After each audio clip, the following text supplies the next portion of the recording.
सो देखते हैं, hopefully I am just keeping my fingers cross कि रिजल्ट अच्छा रहे, और डेफिनेटली अच्छा होगा क्योंकि सर ने ऑलरेडी रिजल्ट दिए हुए हैं। बट लकीली हमें श्रेयांश सर का रेफरेंस मिला। रेफरेंस हमें फैमिली के थ्रू ही मिला क्योंकि हमारी फैमिली में भी कुछ लोगों ने सर को कंसल्ट किया था और उनसे ट्रांसप्लांट कराया था।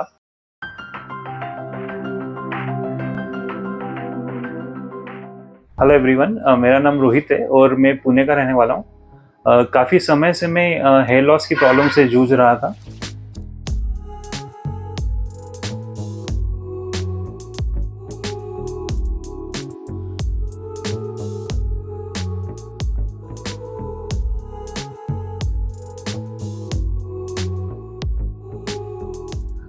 हेयर लॉस की जो प्रॉब्लम है वो जेनेटिक है हमारे फैमिली में। हमारे फैमिली में लगभग सारे ही लोगों को ये प्रॉब्लम है।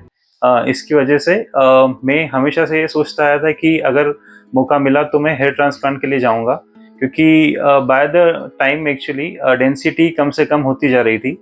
और फिर हमने सोचा कि आई थिंक हम ट्रांसप्लांट के लिए जाना चाहिए। ट्रांसप्लांट को लेकर हमारे मन में काफ़ी सारी क्वेरीज थी, जो कि हमें काफ़ी मिसगाइड भी किया गया था कि अगर आप हेयर ट्रांसप्लांट के लिए जाएंगे तो आपको ये साइड इफ़ेक्ट्स हो सकते हैं उन चीज़ों के। तो हम डायलेमा में ही थे कि हमें क्या करना चाहिए। बट लकीली हमें श्रेयांश सर का रेफरेंस मिला।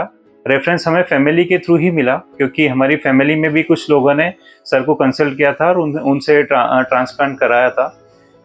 उनसे फीडबैक के बाद में हमें फिर दूसरी बार सोचने की ज़रूरत नहीं पड़ी क्योंकि हमें फिर अपना पॉइंट ऑफ कांटेक्ट मिल गया था कि हमें कहाँ जाना है और किस तरीके से प्लान करना है।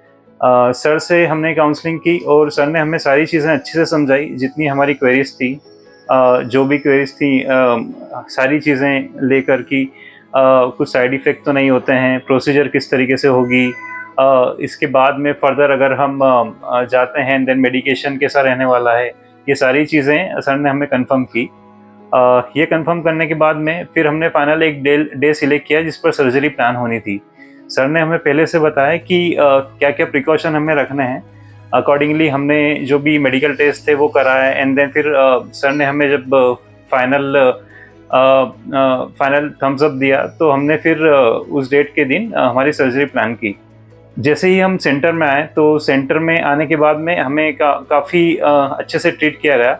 इवन मेरे साथ मेरी फैमिली भी थी, मेरी डॉटर एंड वाइफ।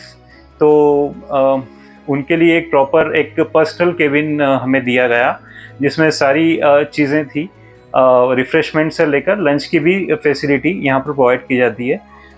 उसके बाद में फिर हम स्क्रीनिंग हुई एंड देन सर ने हमें क्लेरिफाई किया कि आपकी हेयर लाइन हम कैसे बिल्ड करने वाले हैं, and then are you satisfied with what we are offering to you. Then उन्होंने थोड़ा मॉडिफिकेशन भी किया उसमें अकॉर्डिंग टू अस जो हम चाहते थे।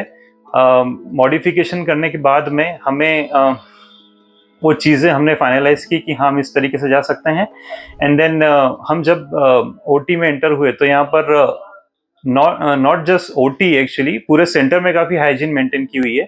ओटी में हम गए तो हमें इनकी टीम जो है काफ़ी अच्छे एक्सपर्टीज लोग हैं यहाँ पर। तो 4 लोगों की टीम ओवरऑल इन्वॉल्व थी इस सर्जरी में। उन्होंने काफ़ी अच्छे से सर्जरी की एंड देन इन बिटवीन वो पूछ भी रहे थे कि are you facing any issue in between. तो जो भी इशू थे, से फॉर एग्जांपल कुछ पेन तो नहीं हो रहा है आपको, और ये सारी चीज़ें उन्होंने सॉर्ट आउट की इन बिटवीन। एंड देन उसके बाद में थोड़ा ब्रेक लेने के बाद में इन बिटवीन लंच उन्होंने प्रोवाइड किया एंड देन फिर हमने कैरी ऑन किया। बाकी सब होने के बाद में उन्होंने ये भी बताया कि पोस्ट सर्जरी हमें क्या प्रिकॉशन रखने हैं। तो मैं ओवरऑल बहुत सेटिस्फाइड हूँ। मेरी जो अभी सर्जरी हुई है, होपफुली उन्होंने मुझे ये भी गारंटी बोला है कि आपको डेफिनेटली हमने डेंसिटी काफ़ी अच्छी प्रोवाइड की है। सो देखते हैं, hopefully I am just keeping my fingers cross कि रिजल्ट अच्छा रहे, और डेफिनेटली अच्छा होगा क्योंकि सर ने ऑलरेडी रिजल्ट दिए हुए हैं। और मैं चाहता हूं कि जो भी हेयर ट्रांसप्लांट या हेयर ट्रीटमेंट के लिए आना चाहता है वो बिल्कुल सर के पास आए, और मैं काफ़ी रिकमेंड करता हूं सर को। Thank you, thanks a lot.